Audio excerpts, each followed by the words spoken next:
In 2003, former Ambassador Joseph Wilson wrote an op-ed in the New York Times accusing the Bush administration of manipulating intelligence to push for a war in Iraq. 1 week later, the late Robert Novak published a column in the Washington Post exposing the fact that Wilson's wife, Valerie Plame, was a covert agent for the CIA. Plame had to give up a career she loved. In her memoir, Fair Game, My Life as a Spy, My Betrayal by the White House, was made into a film starring Naomi Watts and Sean Penn. She and Wilson now live in Santa Fe. NMIF producer Megan Kermick talked with Plame about life since the fallout and her new role as a novelist. Plame and co-author Sarah Lovett published Blowback, a spy thriller about a blonde CIA agent chasing a nuclear terrorist. Valerie Plame, thank you for joining us today to talk. My pleasure being here. So you wrote a nonfiction memoir called Fair Game about your own experiences having your covert identity exposed, which clearly you didn't want to happen. Why did you want to then turn to fiction to write a spy thriller? Well, writing Fair Game was something of a catharsis. It was very selfishly a project where I could review what just happened here. It was so strange. It was an episode that went on over several years. So that was a completely different experience than when I finally turned. My publisher, who had worked with me on Fair Game, suggested, is this something you'd like to do, a spy thriller? Oh, so they suggested it. Yes, he did. Okay. And he put me together with my co-author, Sarah Lovett, who also lives in New Mexico. We sort of met as a blind date and we hit it off. And she is an established thriller writer. And what she brings to it is really understanding the pace and how to make it exciting and the craft of writing. And what I brought to it was obviously an informed experience of working for the CIA in a covert capacity.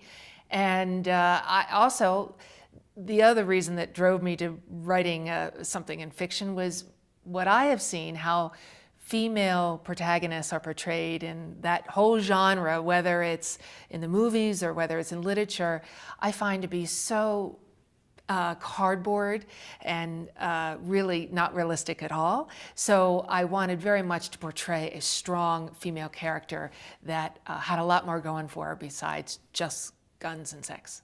Well, the heroine, Vanessa Pearson, is a blonde CIA agent focused on nuclear proliferation issues. So how much is she based on you and your experiences? That was my expertise in the CIA, which I developed, making sure the bad guys do not get nuclear weapons, whether they are terrorists or whether it is nation states. And it's an issue that I still care about deeply. I'm passionate about it.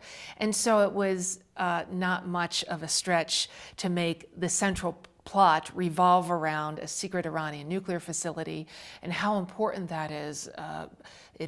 Continues to be, the whole nuclear issue continues to be at the very top of our national security concerns. You had a message before the film, Fair Game, and the DVD version talking about this, wanting to get people interested in the problem of nuclear proliferation, so you're still working on it.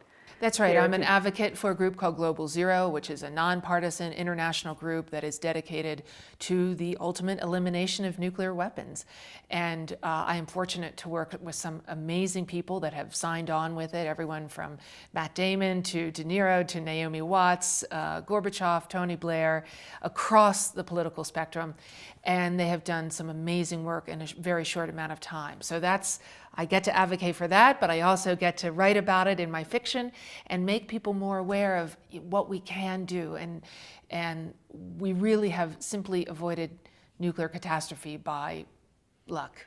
How realistic are the descriptions in the book of the life of as an overseas operative? It was very important to me that the tradecraft of spying was as accurate as possible. I didn't reveal any national security secrets or any classified information, but I wanted it to be an accurate portrayal. For instance, many times you'll see if there's a CIA show on TV, you'll see them walking around CIA headquarters with their cell phones. No, they're actually cell phones are actually little transmitters, and that would not be a good thing for a secure environment, for instance. So how you actually communicate with your assets overseas, how you communicate with CIA headquarters and management, that was important to get right. It was important that Vanessa Pearson's relationships, both of a personal nature inside, within the CIA world, and also how she pursues her operational targets outside. I wanted to get that right as well. She's a young woman in her late 20s, still figuring out a little bit of her moral compass, pushes things, and despite the challenges of her job, loves what she does. I mean, she's really proud to serve her country, but she's still young and a little rough around the edges sometimes. And her father is an important figure in her life. That is also true for you, I think. That's right. We both lost our father some time ago. My father was an Air Force officer, as Vanessa's, and my father was a quiet, understated person, not what you'd think, and he was not a very dominant militant person at all. To the contrary, I think maybe this is part of the experience of having lived through World War II.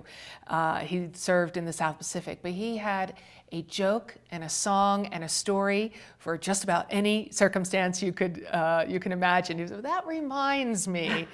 And so I miss my dad, and I wanted Vanessa to have that experience of a very grounding father that quietly put forward the idea of, public service is something that you can aspire to. You get the image from reading the book, talking about relationships, that it's very difficult to have any kind of personal life as an agent. She has a relationship with another agent, which they can't reveal.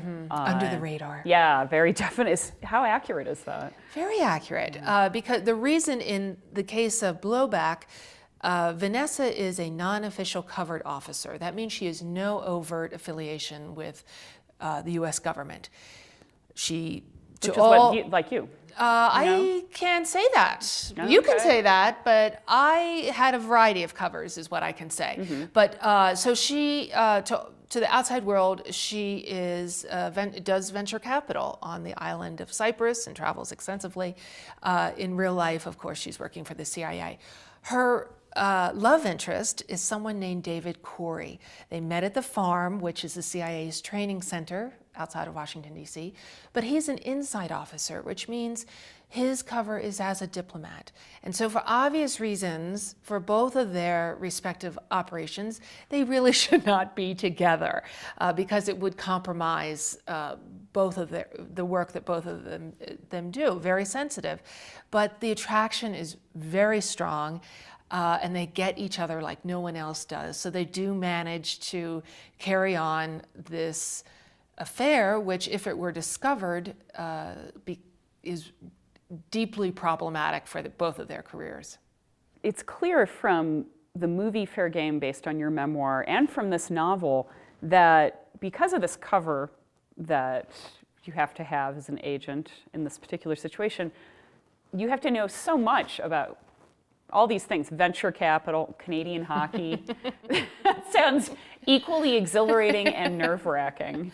Very tiring, but I think it's every officer, ops officer, as you go through the training, recognizes absolutely how critical your cover is. And there's a variety. It goes on a spectrum from very deep cover, where you are really living what you say you are doing, to very light cover, which maybe is just for that one meeting or that one trip, and all sort of variations in between. The training comes into play. The CIA recruits very carefully the sort of personality, the sort of character traits that they're looking for that can carry that and feel comfortable in those sort of worlds, but that can also move it forward and makes very good judgments on the spot.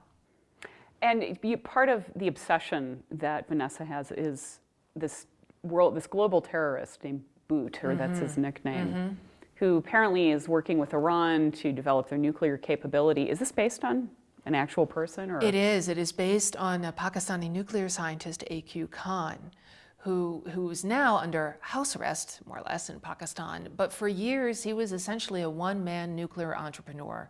He would sell whatever you wanted if you had the right price, whatever nuclear widget you wanted. And his vast network, which was truly worldwide, at least most of his network, was wrapped up in December 2003 when the CIA closed down, caught the Libyans red-handed trying to put together their nuclear program. AQ Khan was part of that. I followed him very carefully for some years, and I found him to be a fascinating character, amoral for sure.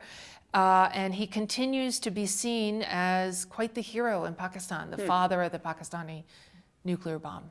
Is writing a fiction that's so close to your own experiences, does it allow you to sort of relive that or stay part of that world?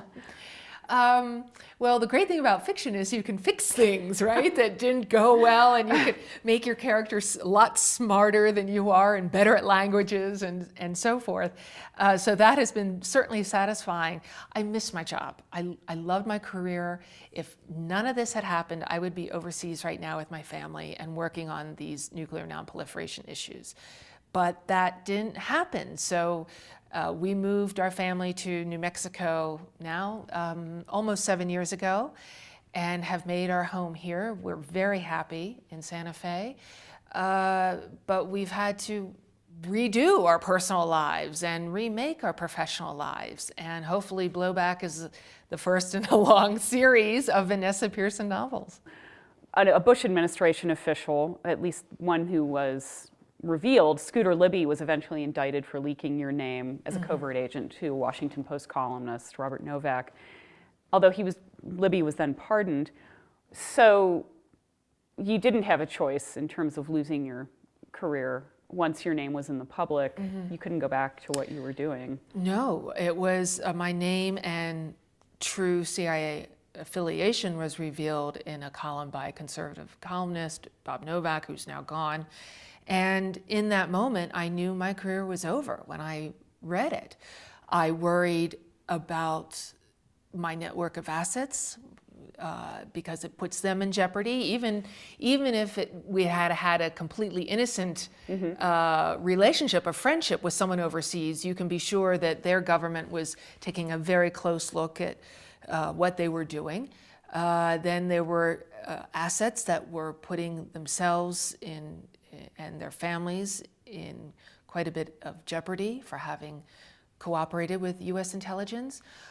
I worried about the safety of my then 3-year-old twins because all of a sudden I was a CIA poster girl. So there were some very tough times, and I knew my career was over. I loved what I did. I stayed on for a few more years because it's not like you can just walk in the next day and toss down your badge. But it became a very ugly, partisan, political morass that just felt, as I've said before, it was like falling down Alice's rabbit hole where white is black and black is white. And my husband and I were reading about these people, Valerie Plame and Joe Wilson, in the newspaper or on TV, and they had nothing to do with who we were and what our characters were and our values. And it was made for some difficult times. You talk about the assets, the people who are helping you overseas, foreign nationals, and that's a big part of the novel. Some of them end up dead.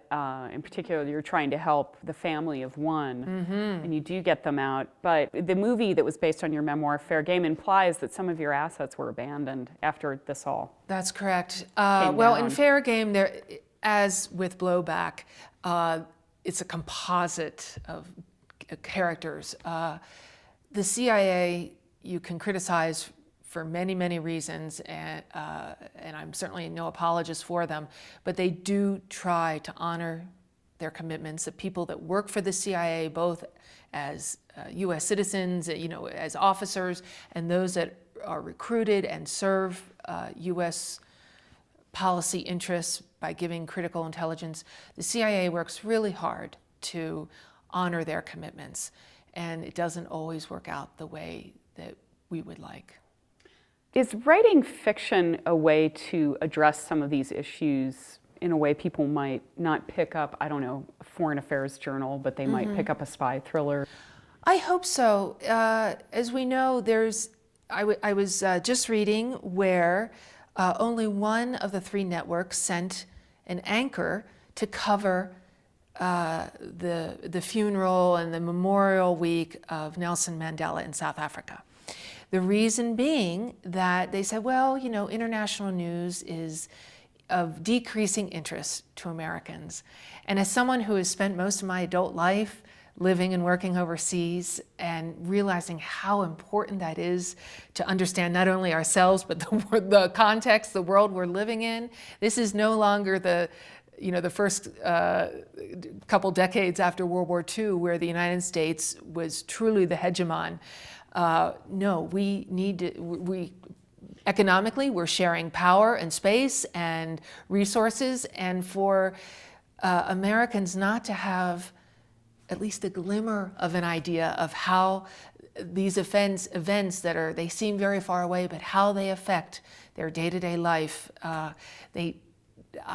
Anything I can do to add to that body of knowledge is useful. It's so ironic. The world's getting smaller, but we're decreasing international news coverage. You know, they beefed a lot of it up after 9/11. I guess that briefly. Briefly, yes, but apparently we are contracting again, which happens in times, of course, when we have many domestic challenges. That's understandable to a certain point, but ironically, it's those very issues that are international that are the pivot points that are affecting what's happening here domestically. I wanted to ask you about an article that you and your husband, Joseph Wilson, wrote for The Guardian. And it had to do with Edward Snowden and the National Security Agency and why it's ripe for abuse. You mentioned that much of the media coverage is focused on Snowden, but what are the larger issues here that we need to understand? Well, even since when that article was first written, which was when Snowden's revelations to The Guardian and the Post, and then later to the New York Times, came out, we have learned so much just in the 6 or 7 months since then, how pervasive, how robust the NSA surveillance network is. And I am deeply alarmed because it goes right at the very heart of constitutional Fourth Amendment privacy issues. What is the appropriate balance between security and privacy in a healthy democracy? And I am not prepared to hear just from either my president or politicians that it's okay, trust us, we're keeping you safe. I think we, as the public, deserve to know what are the ground rules. I think everyone, reasonable minds, can appreciate that you don't want, we want to be safe, and that you can't just pull back the curtain altogether in terms of providing, well, we're doing this, this, and this. But we do deserve to know what are the ground rules. So much has been done by these secretive FISA courts, Foreign Intelligence Surveillance Act. We now know that 99% of requests that go before this court are approved. That tells me that is nothing short of being a rubber stamp court. We need to have a better idea, and when it was clear that the NSA had lost the support of their stalwart supporter, Senator Dianne Feinstein, you know that we have reached a breaking point. So can we expect more Vanessa Pearson novels? I hope so. I hope there'll be 50 more. Sarah and I are hard at work on the second one right now, and I can say it's going to be even better. And perhaps film adaptations? We're working on it. If you know anyone, please feel free to give them my email. And I think it would make a great cinematic visual feast, because we have lots of amazing places people go to see the James Bond movie, not for the dialogue, but because of the exotic locales. So we have all of that, plus I think a really compelling character. Valerie, thank you so much for talking with us. Thank you, with pleasure.